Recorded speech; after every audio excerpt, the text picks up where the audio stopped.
안녕하십니까. 골방 라이브를 시작합니다. 오늘은 깨어있음 2강, 왜 깨어있어야 하는가, 깨어있음의 필요성에 대해서 강의를 시작합니다. 청교도 신학자 존 오웬의 히브리서 강해에서 이런 말을 합니다. 하나님을 영화롭게 하고 우리의 영혼을 유익하게 하는 삶을 계속해서 유지하려면 세심한 조심성과 주의와 깨어있음과 신중함이 필요하다. 부주의한 신앙은 은밀하거나 공개적인 배교로 규결되거나 큰 고통의 원인이 된다. 이것은 전쟁이다. 전쟁터에서 부주의하고 신중하지 않은 사람은 적군의 먹이가 될 수밖에 없다라고 말합니다. 이미 한 가지는 분명해졌습니다. 즉, 깨어있음은 노력을 요구한다는 것입니다. 우리는 적들이 점령하고 있는 위험지역을 통과하는 순례자들입니다. 우리가 가야 할 여정은 길고 험하고 위험이 가득합니다. 천성을 향해 가는 경주자인 우리는 우리의 전진을 방해하는 모든 것을 옆으로 제쳐놓으라는 요구를 받습니다. 이것은 훈련과 거룩한 땀이 필요합니다. 우리는 군인들처럼 엄격한 조건 속에서 전쟁을 치릅니다. 위험은 매우 크고 적들은 몹시 사납습니다. 물론 이런 식의 깨어있음은 특별히 흥미롭게 들리지 않을 수도 있습니다. 초기 청교도의 리처드 로저스는 깨어있음은 거기에 익숙해지기 전까지는 너무 힘든 일처럼 생각될 수 있다라고 말했습니다. 로저스 자신도 실패의 경험을 통해 깨어있음의 필요성을 깨달았습니다. 그는 젊었을 때 완고한 마음과 영적 무기력함을 극복하지 못해서 많은 어려움을 겪었습니다. 그는 때로 영적 의무를 몇 시간 심지어는 며칠 동안 게을리하기도 했습니다. 그러나 그는 깨어있음을 실천함으로써 하나님과 늘 동행하는 삶을 살 수 있었고 그로 인해 훗날 당대의 에녹으로 불리게 되었습니다. 깨어있음이 너무 힘들게 생각된다면 이번 강의를 주의 깊게 읽고 들어보아야 할 필요가 있습니다. 깨어있음은 노력을 요구합니다. 이것은 희생과 수고가 뒤따르는 일입니다. 그러나 바로 그것이 영적 훈련의 가치와 필요성과 긴급성을 입증하는 증거입니다. 깨어있는 것은 희생을 요구하지만 깨어있지 않으면 더 큰 희생을 치러야 합니다. 그렇다면 깨어있어야 하는 이유는 무엇일까요? 크게 7가지 이유가 있습니다. 첫 번째, 마음의 가치에 대해서 알아봅니다. 깨어있음이 필요한 이유는 마음이 큰 가치를 지니기 때문입니다. 아더 핑크는 마음을 지키는 것이 마음을 지키는 것이 하나님이 자기 자녀들에게 부여하신 가장 큰 과제라고 말했습니다. 솔로몬은 모든 지킬 만한 것 중에 더욱 네 마음을 지키라. 생명의 근원이 이에서 남이니라 라고 잠언 4장 23절에서 말했습니다. 솔로몬이 말한 마음은 피를 뿜어 순환시키는 심장이 아니라 삶을 통제하는 중심부, 곧 우리의 영혼을 의미합니다. 마음, 곧 영혼은 우리의 가장 중요한 부분입니다. 마음은 일종의 지휘 통제부와 같습니다. 그곳은 우리의 생각과 감정과 욕구의 좌소입니다. 존 버녀는 거룩한 전쟁에서 마음을 맨소울성의 중심에 있는 궁궐로 묘사했습니다.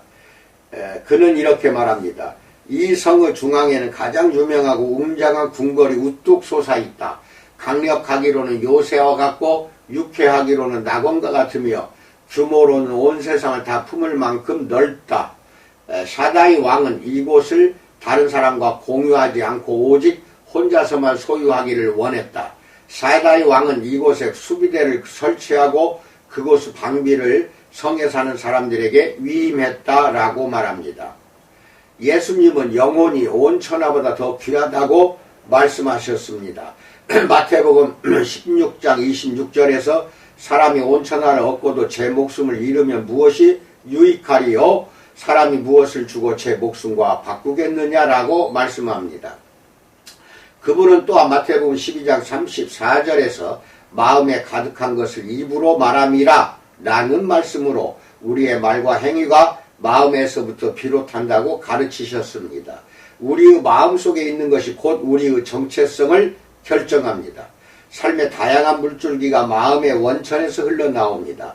마음을 지키지 않으면 우리의 삶은 엉망진창으로 변할 것입니다. 문제는 우리의 마음이 죄에 치명적으로 오염되어 병든 상태가 되었다는 데 있습니다. 예레미야 선지자는 이렇게 말했습니다. 예레미야 17장 9절에서 만물보다 거짓되고 심히 부패한 것은 마음이라 누가 능히 이를 알리오마는 이라고 말합니다.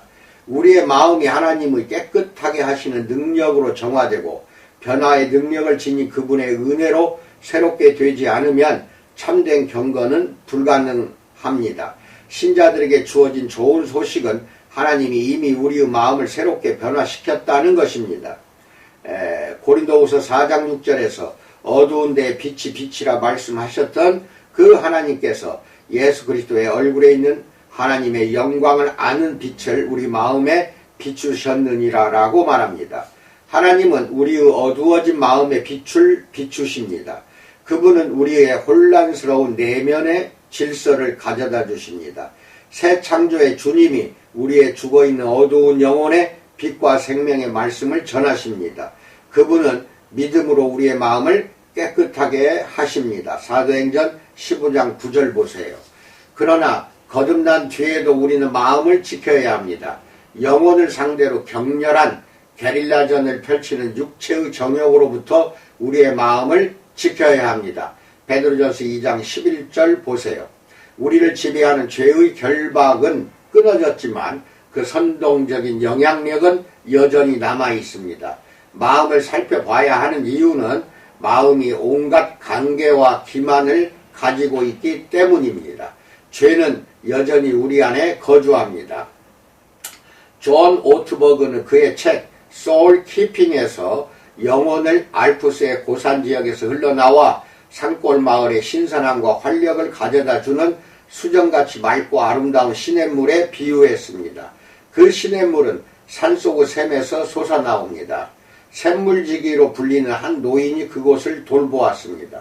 그의 임무는 샘물이 오염되지 않도록 나뭇가지와 잎사귀를 비롯해 여러가지 잔해물을 제거하는 것이었습니다. 어느 해 마을에서 그 노인을 해고하고 비용을 다른 곳에 사용하기로 결정했습니다. 샘물을 돌보는 사람이 없자 시냇물은 곧 오염되었습니다. 작고 큰 나뭇가지들과 진흙이 물의 흐름을 방해했다. 진흙과 침적토가 개울바닥에 빽빽하게 쌓였고 농장 폐기물은 시냇물의 일부를 정체된 늪으로 만들었다 라고 말합니다. 처음에는 아무도 눈치채지 못했지만 결국에는 온 마을이 영향을 받게 되었습니다. 어떤 사람들은 병에 걸렸고 아이들은 더 이상 물속에서 놀지 않았습니다. 신선한 물내음과 아름답게 반짝이는 물빛이 사라졌습니다. 결국 마을 사람들은 다시 회의를 열고 그 노인을 고용해서 샘물을 정화하는 일을 맡겼습니다. 어느 정도 시간이 지나자 샘물이 정화되었고 시냇물이 깨끗해졌다. 아이들은 다시 뚝에서 놀기 시작했고 질병이 사라지고 건강이 찾아왔다. 마을은 다시 생명을 얻었다라고 말합니다. 오트버그는 마을의 생명은 시냇물의 건강에 달려 있었다라고 말했습니다. 당신은 당신의 영혼을 지키고 있습니까? 내면 깊숙한 곳에 있는 영혼이 왕께서 거하시기에 적합할 만큼 깨끗하게 준비되어 있습니까? 마음에서 흘러나오는 생각과 말과 행위가 깨끗하고 순수합니까? 아니면 마음을 지키는 일을 소홀히 하고 있습니까? 시냇물은 당신의 영혼이고 당신은 그것을 지키는 자입니다. 두 번째, 완고한 마음의 위험에 대해서 알아봅니다. 우리의 마음은 참으로 귀하지만 항상 완고해질 위험에 노출되어 있습니다. 무릎을 꿇고 기도하거나 성경 말씀을 묵상하거나 어려운 사람을 도우라는 성령의 감독을 느낀 적이 있습니까? 그럴 때 전화를 걸거나 텔레비전 채널을 이리저리 돌리거나 이메일을 점검하는 등 그것을 무시해 버렸습니까? 그러다 보면 얼마 지나지 않아 더는 영적 감동을 느끼지 못하게 되고 기도하고 싶은 마음이나 하나님의 말씀을 사모하는 마음이 아침 이슬처럼 사라지고 말 것입니다.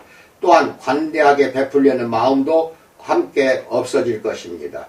무슨 일이 일어난 것일까요? 마음이 완고해진 것입니다. 우리의 마음이 완고해지려는 성향을 지니고 있다는 사실은 깨어있음이 필요한 또 하나의 이유를 보여줍니다. 히브리서 3장 12절로 13절에서 형제들아 너희는 삼가 혹 너희 중에 누가 믿지 아니하는 악한 마음을 품고 살아계신 하나님에게서 떨어질까 조심할 것이요 오직 오늘이라 일컫는 동안에 매일 피차 권면하여 너희 중에 누구든지 죄의 유혹으로 완고하게 되지 않도록 하라 라고 말합니다. 이후에 좀 더 자세히 살펴보겠지만 이 말씀은 서로 깨어있음을 독려하라고 권고합니다. 깨어있음의 책임은 개인적 차원을 넘어 교회 전체에게 있습니다. 일단 여기에서는 권고의 목적을 밝히는 것으로 만족하고 싶습니다.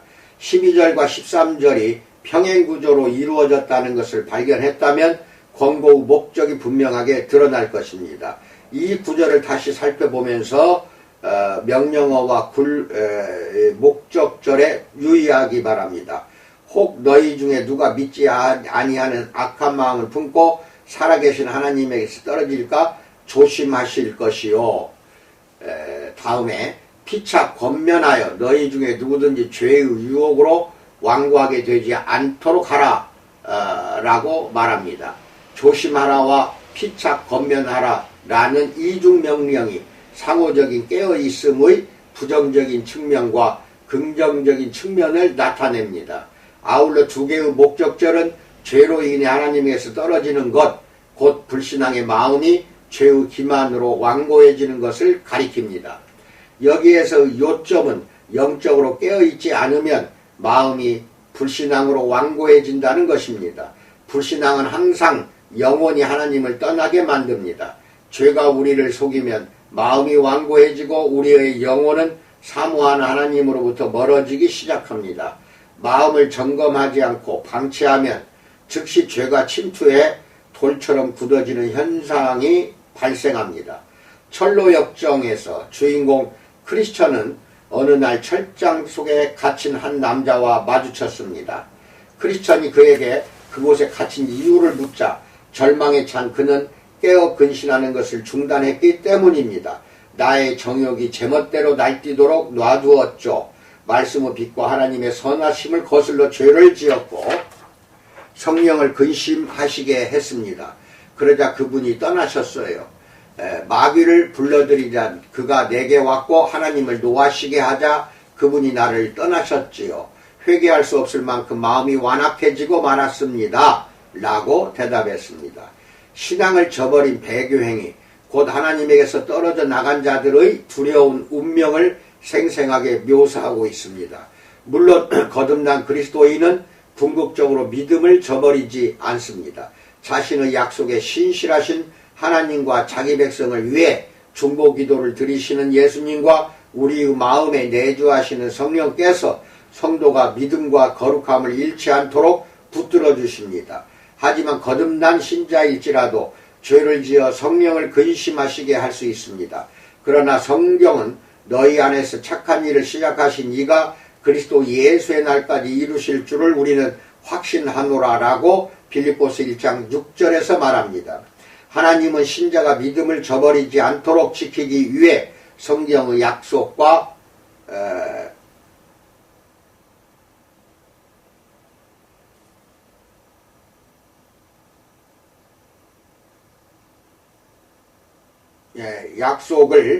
성경의 약속을 확신합니다. 약속과 경고를 도움의 수단으로 제공하십니다. 깨어 경계하라는 명령은 그런 수단 가운데 하나입니다. 오해는 마음이 완악해져 죄를 짓고도 죄책감을 느끼지 못해 또 다른 죄를 경계하지 못하는 위험한 상태에 빠지지 않도록 조심하라라고 경고했습니다.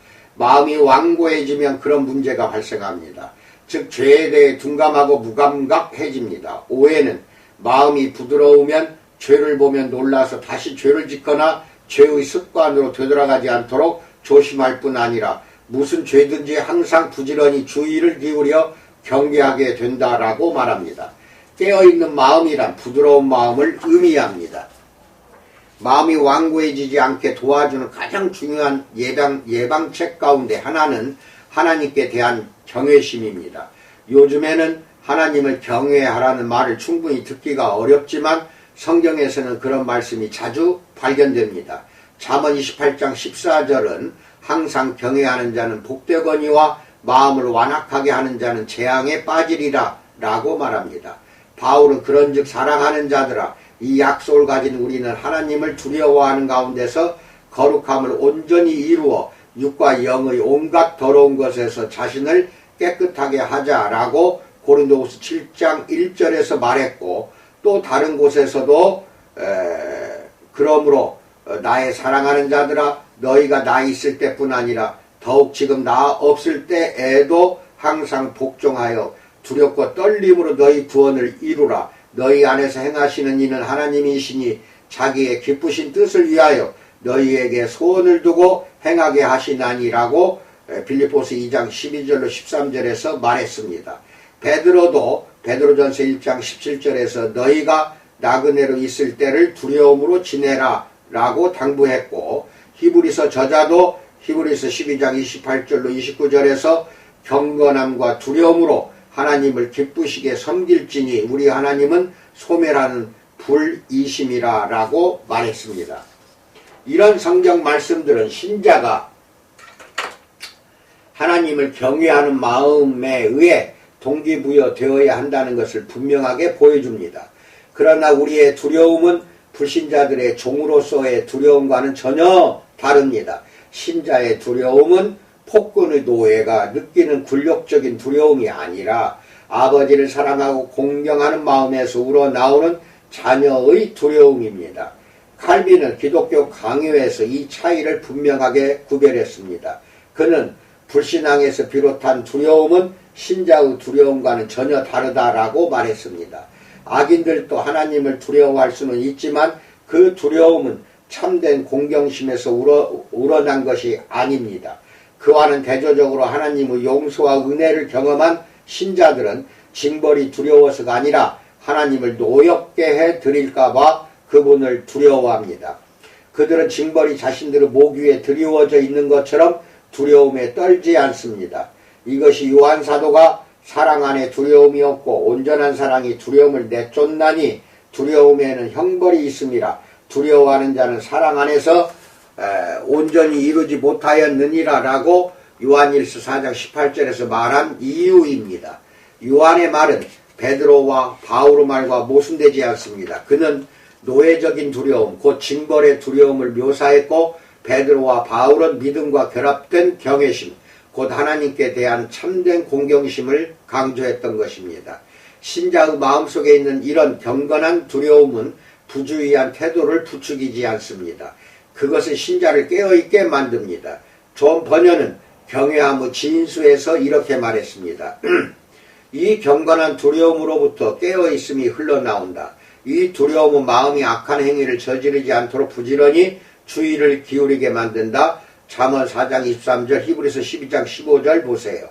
이 두려움은 지옥에서 비롯하는 유혹이 마음을 미혹시켜 파멸에 이르게 하지 않도록 깨어 경계하게 만든다. 베드로전서 5장 8절 보세요. 경건한 두려움을 지닌 자들은 혀로 죄를 짓지 않기 위해 자신의 입술을 살피고 자신의 발을 위해 고등기를 만들며 자신의 발길이 닿는 곳과 자신의 행위를 조심한다. 시편 39편 1절, 히브리서 12장 13절 보세요.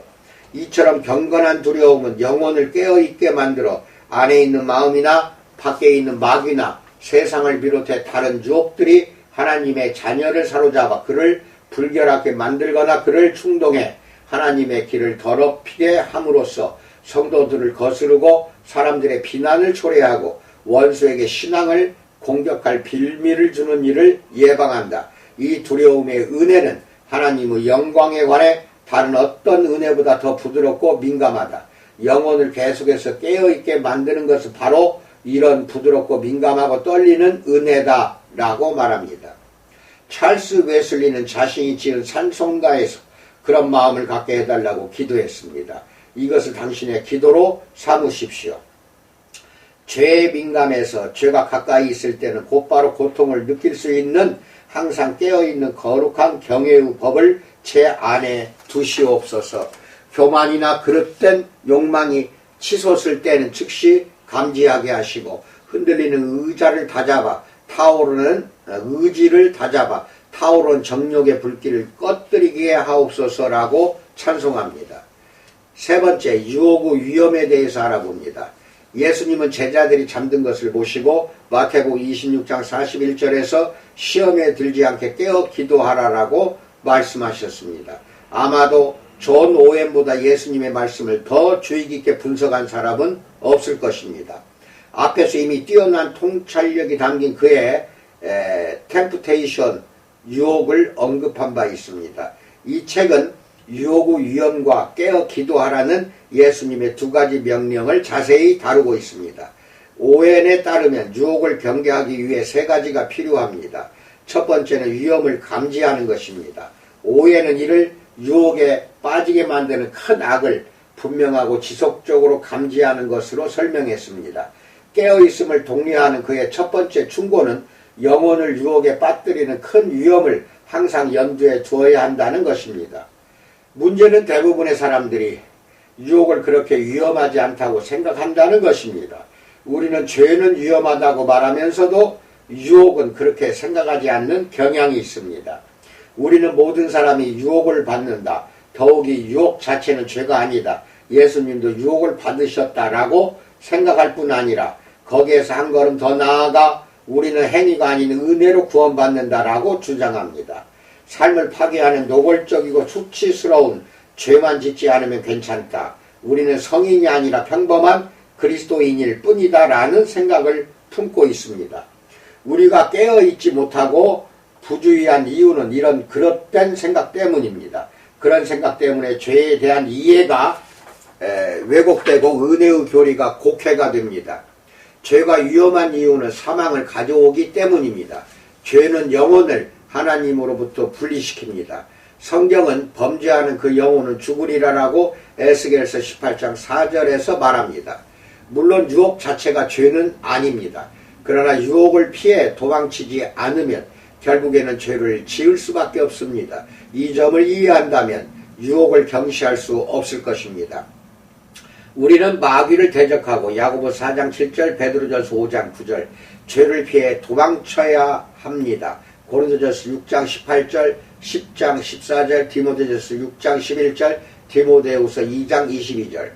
번연의 거룩한 전쟁에서 맨소울성을 공격한 디아볼로스에 의한 첫 번째 희생자는 저항 장군이었습니다.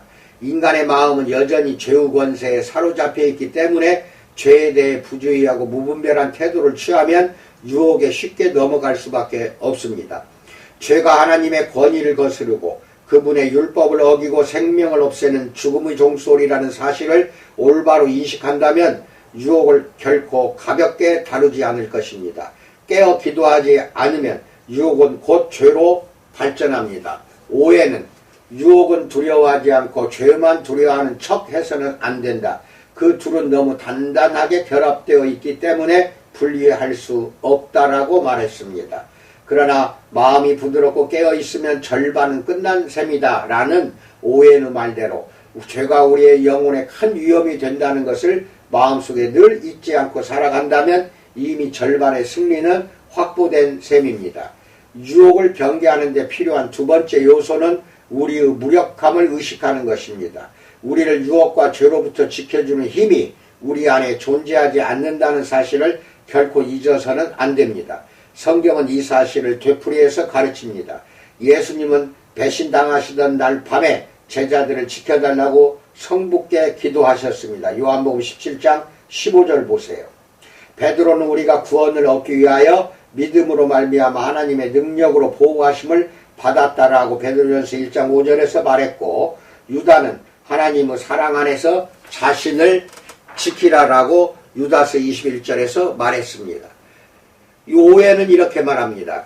그리스도께서는 성부께 우리를 지켜달라고 기도하시고 또 우리에게 하나님의 보호하심을 구하라고 가르치신다. 우리를 지키는 일은 우리의 힘으로 되지 않는다. 유혹에 빠지는 길은 매우 다양하고 은밀하다. 유혹의 수단은 참으로 효과적이고 강력하며 유혹에 빠지는 것은 속임수가 가득하고 매우 미묘하며 그럴듯해 보인다. 우리는 매우 연약하고 부주의하기 때문에 유혹으로부터 자신을 지키거나 보호할 수 없다. 우리의 지혜와 힘으로는 이 일을 해낼 수 없다라고 말합니다. 우리는 우리 자신의 연약함과 하나님의 은혜로운 사랑과 우리를 기꺼이 도와주시려는 그분의 마음을 항상 기억해야 할 필요가 있습니다. 아버지께서는 우리에게 어려울 때는 언제든지 은혜의 보좌 앞으로 나아오라고 말씀하십니다. 우리처럼 유혹을 당하셨지만 죄를 지은 적이 없는 긍휼이 많으신 우리의 대제사장께서는 우리가 언제든 나아오기만 하면 도움과 기도 응답을 받게 될 것이라는 확신을 주십니다. 우리의 무력함을 기억하면 깨어있는데 도움이 됩니다. 깨어있으면 또한 하나님의 약속을 믿는 믿음이 포함됩니다. 이것이 오웬이 제시한 세 번째 요소입니다. 언약에 충실하신 아버지께서는 우리를 보호하겠다고 약속하셨습니다.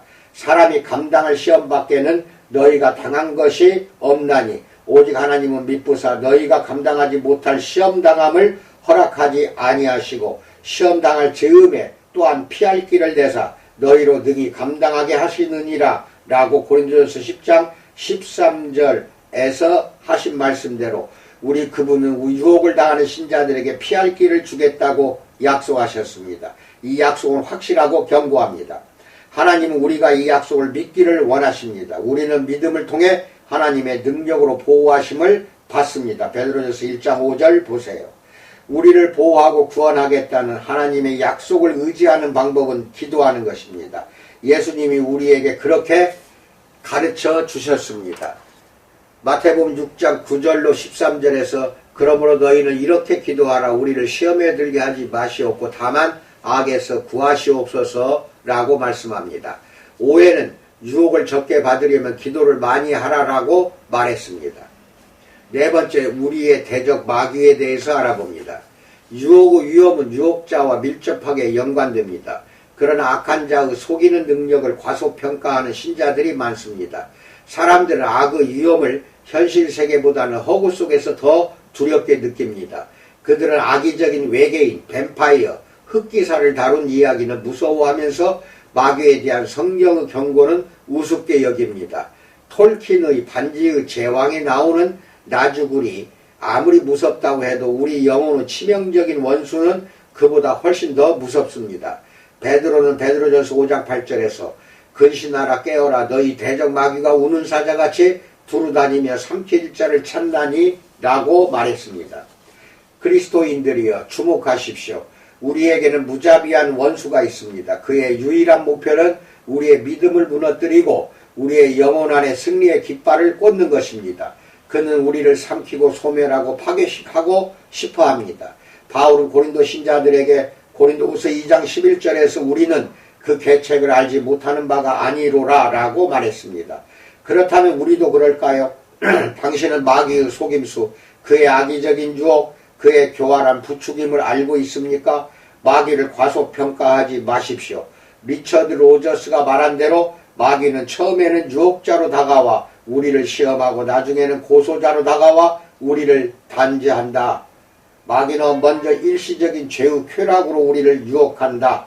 그리고 유혹이 성공하면 그때는 우리의 허물을 모조리 들춰내서 우리의 양심을 사정없이 괴롭히며 우리를 절망으로 몰고 간다. 그는 때로 악하고 불경스러운 생각을 주입시킵니다.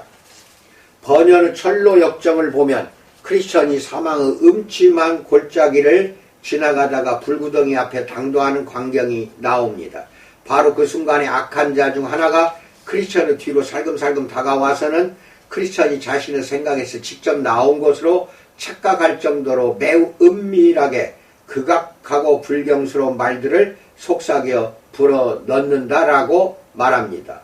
언젠가 한 지혜로운 친구에게서 들은 대로 우리의 원수는 우리 자신의 목소리와 억양을 흉내내어 우리에게 말합니다.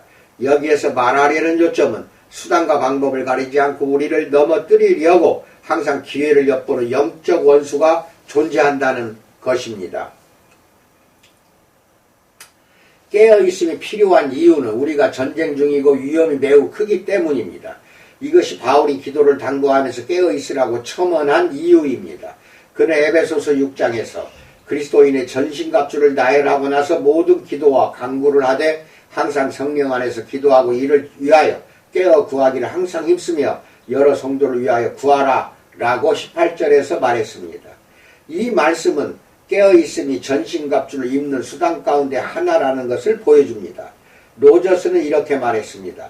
일평생 기독교를 믿으며 안전하게 처신하도록 우리를 지켜주고 이끌어줄 전신갑주를 항상 갖추고 있으려면 늘 깨어 마음으로 기도해야 한다. 마태복음 26장 41절 보세요. 우리는 이 일을 자주 해야 합니다. 다섯 번째, 구원의 확신에 대해서 알아봅니다. 깨어있음이 필요한 또 하나의 이유는 그것이 구원의 확신을 유지해주는 수단이기 때문입니다. 이 말을 오해하기 말기 바랍니다. 깨어있음은 우리가 의롭다함을 얻는 수단이 아닙니다. 하나님이 우리를 받아주시는 근거는 오직 주 예수 그리스도의 의로운 순종과 희생적인 죽음과 승리의 부활입니다. 우리는 오직 그리스도 안에서 믿음으로 말미암아 은혜로 구원받습니다. 바울은 로마서 4장 25절로 5장 1절에서 이렇게 말했습니다. 예수는 우리의 범죄한 것 때문에 내줌이 되고 또한 우리를 의롭다 하시기 위하여 살아나셨느니라. 그러므로 우리가 믿음으로 의롭다 하심을 받았으니 우리 주 예수 그리스도로 말미암아 하나님과 화평을 누리자라고 말합니다. 그러나 의롭다 하심을 받은 신자도 깨어 경계하지 않으면 구원의 확신을 잃을 수 있습니다. 이것이 베드로가 신자들에게 더욱 힘써 너희 부르심과 택하심을 굳게 하라 라고 베드로서 1장 10절에서 당부한 이유입니다. 깨어있음이 구원의 확신에 필요한 이유는 거룩함과 믿음을 잃지 않고 인내하고 복종하려면 그것이 반드시 필요하기 때문입니다. 이미 앞에서 말한 대로 깨어있으라는 명령이 모든 신자에게 주어졌습니다. 마음이 완고해질 위험성, 죄와 유혹의 덫, 우리의 원수, 마귀의 악의적인 위협이 있기에 우리는 항상 깨어있어야 합니다. 만일 신자가 죄를 짓고 그 때문에 구원의 확신을 잃었다면 거룩함과 구원의 확신을 되살리는 수단 가운데 하나인 깨어있음을 회복해야 합니다. 오해는 용서와 확신을 탁월하게 묘사하고 있는 시편 130편을 강해하면서 의심하고 고민하는 신자에게 이렇게 권고했습니다. 자신의 상태가 어떤지도 알지 못하고 하나님에게서 비롯하는 용서에 관심이 있는지 없는지도 모른 채 깊은 곳에 의심을 품고 비틀거리며 불안해하는가? 희망과 두려움이라는 극과 극을 오가며 평화와 위로와 안정을 갈구하는가? 왜 엎어져 있는 것인가? 일어나라. 깨어 기도하고 금식하고 묵상하고 정욕과 부패한 마음을 가차없이 죽여 없애라. 그것들이 살려달라고 비명을 질러대더라도 두려워하지 말고 놀라지 말라. 기도와 간구와 끈질긴 요구로 쉬지 말고 구하라. 이것이 하나님의 나라를 얻는 길이다. 물론 이것 자체가 평화나 확신은 아니다. 그러나 하나님은 그것을 얻는 수단 가운데 하나로 이것을 정해 주셨다라고 말합니다. 오웬이 영적 훈련들을 모두 한데 모아 나열하고 있는 것을 발견했습니까? 그는 깨어 기도하고 금식하고 묵상하고 정욕과 부패한 마음을 가차없이 죽여 없애라 라고 말했습니다. 이 지혜로운 조언을 그리스도와 그분의 약속을 믿는 믿음으로 자신에게 적용하는 그리스도인은 확실한 도움을 받게 될 것입니다. 여섯 번째, 서서히 시작된 영적 쇠퇴에 대해서 알아봅니다.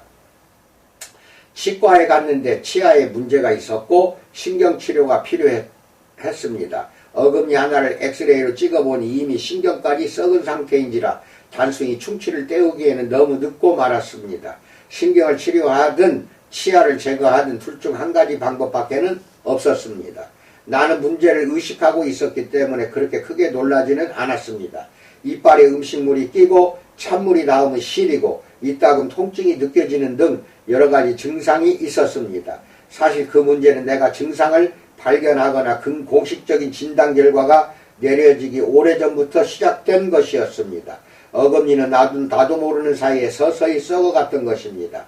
우리의 영적 생활도 마찬가지입니다. 요한계시록 3장에는 영적 쇠퇴를 경험한 그리스도인들에게 보낸 편지가 기록되어 있습니다. 요한 사도를 통해 교회의 사자에게 전달된 이 편지는 영화롭게 되신 그리스도께서 4대 교회에 직접 보내신 것이었습니다. 책망과 권고로 이루어진 그 편지에는 진단 결과와 치료책이 포함되어 있었습니다. 계시록 3장 1절로 3절에서 4대 교회의 사자에게 편지하라. 하나님의 7영과 7뼈를 가지신 이가 이르시되 내가 네 행위를 아노니 내가 살았다 하는 이름은 가졌으나 죽은 자로다. 너는 일깨어 그 남은 바 죽게 된 것을 굳건하게 하라. 내 하나님 앞에 내 행위의 온전한 것을 찾지 못하였노니 그러므로 네가 어떻게 받았으며 어떻게 들었는지 생각하고 지켜 회개하라. 만일 일깨지 아니하면 내가 도둑같이 이르리니 어느 때에 내게 이르는지 네가 알지 못하리라 라고 말합니다. 진단 결과는 영적 쇠퇴였습니다. 1절에서 내가 살았다 하는 이름은 가졌으나 죽은 자로다 라고 말합니다. 겉으로는 영적 활력이 넘치고 평판이 좋은 교회였습니다. 그들은 강하고 적극적이고 건강한 것처럼 보였습니다. 그러나 그들의 종교적인 행위의 이면에서 죽음의 악취가 새어나왔습니다. 교회 안에 남아있던 좋은 것들이 서서히 사라지고 있었습니다. 그들의 사역은 하나님 앞에서 온전하지 못했습니다. 2절 그들은 부분적인 순종으로 만족했습니다. 그들의 영성은 본질 없는 빈 껍데기에 지나지 않았습니다. 그들은 경건의 모양만 갖추었을 뿐 경건의 능력은 부인했습니다. 디모데후서 3장 5절 보세요. 2절과 3절에 나오는 일련의 명령어에서 그들의 영적 질병을 고칠 치유책이 발견됩니다. 주님은 일깨라 남은 바 죽게 된 것을 굳건하게 하라. 내가 어떻게 받았으며 어떻게 들었는지 생각하라. 지켜 회개하라 라고 명령하셨습니다. 영적 쇠퇴를 치료하는 방법은 회개와 깨어있음과 온전한 순종입니다. 영적 쇠퇴가 위험한 이유는 그것이 배교의 시작이기 때문입니다. C.S. 루이스는 영적 쇠퇴를 갑작스러운 굴곡도 이정표도 표지판도 없이 완만한 경사와 부드러운 땅으로 되어 있는 길, 곧 지옥에 이르는 가장 안전한 길이라고 묘사했습니다. 참 그리스도인은 하나님이 은혜로 지켜주시기 때문에 그 길을 따라 지옥에까지 가지는 않지만 그 앞까지 갔다가 값비싼 대가를 치르고 비참한 상태로 돌아올 수 있습니다. 영적 쇠퇴의 원인은 무엇일까요? 그것은 부주의입니다. 탄산음료를 많이 마시고 이를 잘 안 닦고 치실을 전혀 사용하지 않으면 충치가 생길 수밖에 없습니다. 그와 마찬가지로 세상의 일에 심취하고 성경 읽기를 게을리하고 묵상을 건너뛰고 기도를 소홀히 하면 결국에는 4대 교회에 보낸 편지를 받게 될 것입니다. 영적 쇠퇴를 암시하는 징후는 많습니다. 그 가운데 두 가지만 말하면 하나는 겉으로만 하는 형식적 종교이고 다른 하나는 은밀한 죄를 짓는 것입니다. 겉으로만 하는 형식적 종교란 성경을 삶에 적용하지 않고 건성으로 읽는 것, 예수님을 사랑하는 마음 없이 습관적으로 찬송가를 부르는 것, 하나님을 향한 마음 없이 냉랭한 기도를 드리는 것을 의미합니다. 그리고 은밀한 죄를 짓는 것은 다른 사람들 앞에서는 아무런 문제가 없는 것처럼 행동하면서 실제로는 양심과 성령과 말씀의 경고를 거역하며 고의적으로 불순종을 고집하는 것을 가리킵니다. 영적 쇠퇴의 치유책은 죄를 회개하고 그리스도를 믿는 믿음을 새롭게 회복하는 것입니다. 그리고 영적 쇠퇴의 방지책은 깨어있음을 실천하는 것입니다. 오해는 영적 쇠퇴와 심령의 메마름은 대부분 헛된 것들을 지나치게 많이 생각하는 것 때문에 생겨난다라고 말했습니다. 이것이 은혜의 역사를 약화시킵니다. 마음에 그리스도와 그분의 영광에 관한 생각이 가득해 영혼 안에서 그분을 사모하는 강렬한 애정이 일어나면 영적 연약함과 무기력함을 일으키는 것들을 용납하지 않고 단호하게 몰아낼 수 있다. 이 의무를 열심히 이행하면 모든 은혜가 제 기능을 발휘하게 된다. 영혼이 그러한 상태에 놓여 있으면 영혼은 늘 깨어 경계하게 되고 죄의 속임수, 유혹의 손길, 갑작스러운 상황에 직면했을 때 헛된 상상으로 인해 어리석은 마음을 갖게 되는 것과 같은 영적 쇠퇴의 원인들과 끊임없이 싸우게 된다라고 말합니다. 여기에서 깨어있음의 그리스도 중심적인 특성을 다시금 확인할 수 있습니다. 마음에 그리스도와 그분의 영광에 관한 생각을 가득 채우면 영적 연약함을 일으키는 요인들을 물리칠 수 있습니다. 예수님을 사모하는 강렬한 애정이 있어야만 영적 쇠퇴를 부추기는 것들을 경계할 수 있습니다. 이런 사실은 깨어있음의 가장 중요한 동기와 자연스럽게 연결됩니다. 7번째, 그리스도와의 감미로운 교제에 대해서 알아봅니다. 지금까지 깨어있음이 필요한 이유를 많이 살펴보았습니다. 깨어있음이 필요한 이유는 우리가 수많은 위험에 둘러싸여 공격을 당하고 있기 때문입니다. 그러나 깨어있음의 가장 중요한 동기는 긍정적인 것, 곧 주 예수 그리스도와의 교제를 유지하는 것입니다. 깨어있음의 핵심은 주님과 친밀한 관계를 맺는 것입니다. 플라벨은 마음이 하나님에게서 멀어지지 않게 하려면 그분과 교통하는 달콤함과 활력을 잃지 않도록 주의해야 한다라고 경고하면서 이렇게 덧붙였습니다. 마음은 늘 들떠 있으며 허기를 느낀다. 그것은 무엇인가 채울 것을 원한다. 하나님에게서 아무것도 얻지 못하면 피조물 가운데서 채울 것을 찾는다.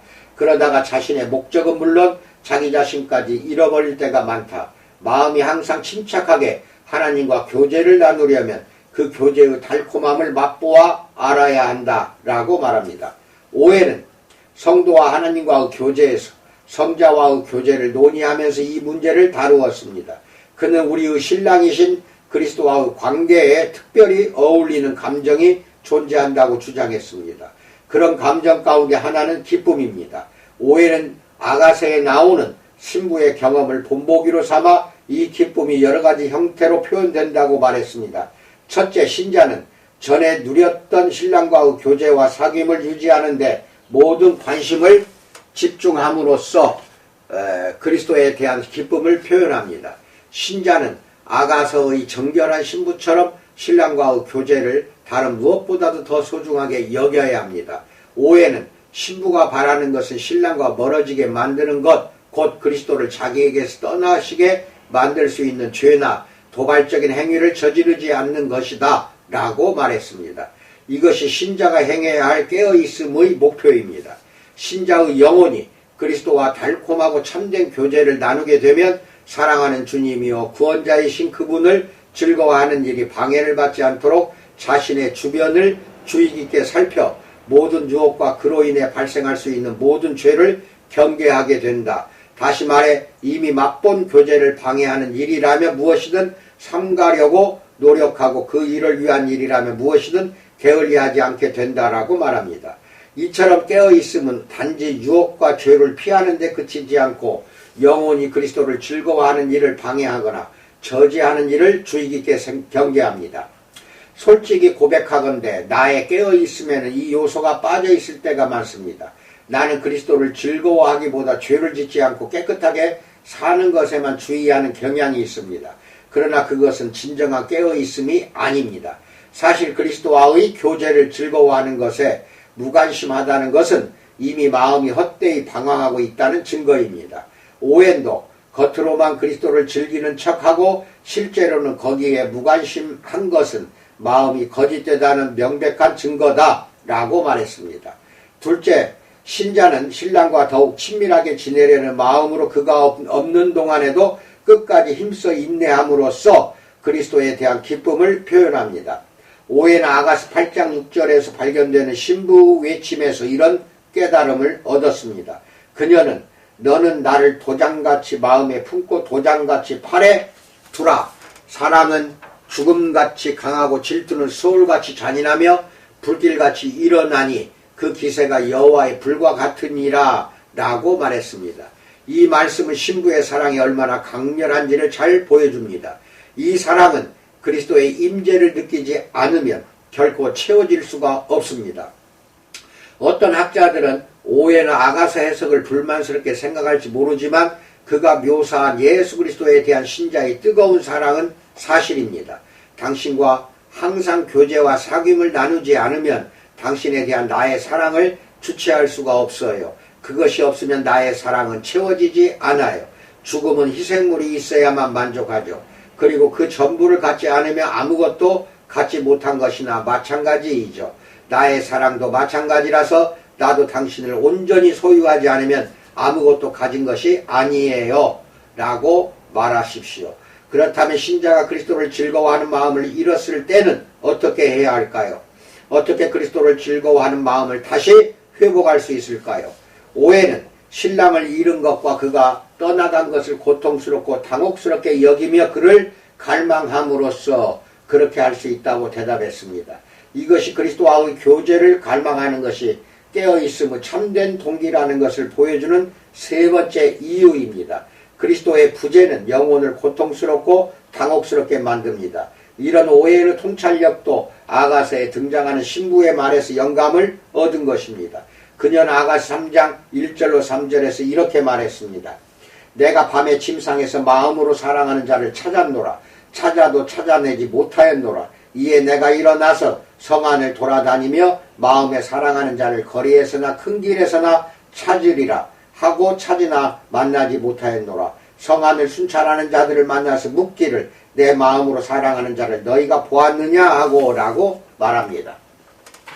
오해는 위의 말씀을 인용하고 나서 간결하면서도 기억에 길이 남을 만한 설명을 덧붙였습니다. 즉 그는 영혼의 밤 곧 어둠과 고통과 괴로움 때가 찾아왔다. 그리스도께서 보이지 않으실 때마다 신자에게는 밤이 찾아온다 라고 말했습니다. 신자들이여 이 말을 흘려듣지 마십시오. 지금 그리스도와 교제를 나누고 있습니까? 그분의 미소가 느껴지는가 아니면 어두운 그림자가 당신의 영혼 위에 드리워져 있는가요?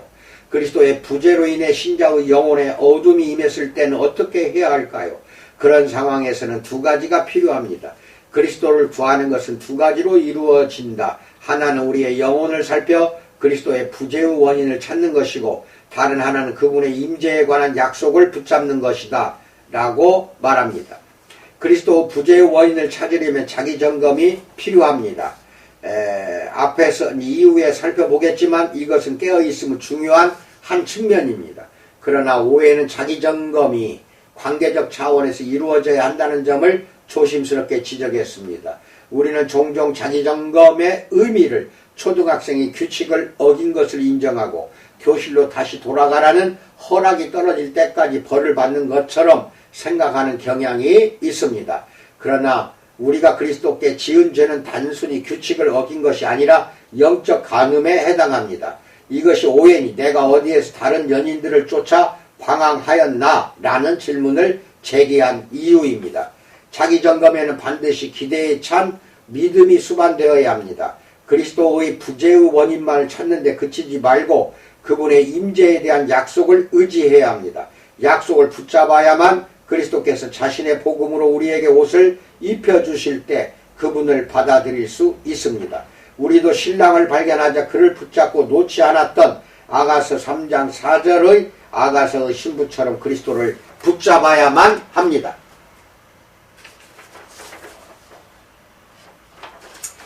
아멘. 이상입니다. 오늘 강의한 것은 내용이 매우 깁니다. 그래서 이것을 자막 처리하기가 어렵습니다. 이해하시고 빨리 낭독은 했으나 깨어있음이 얼마나 소중하고 중요한 것인지 그리고 그리스도와의 교제가 얼마나 우리에게는 생명과 같은 것인지를 이해하셨으리라고 믿습니다. 코로나 팬데믹 상황 슬기롭게 잘 이겨내시기 바라며 하루하루 건강한 삶 살기를 주님의 이름으로 축원드립니다. 감사합니다.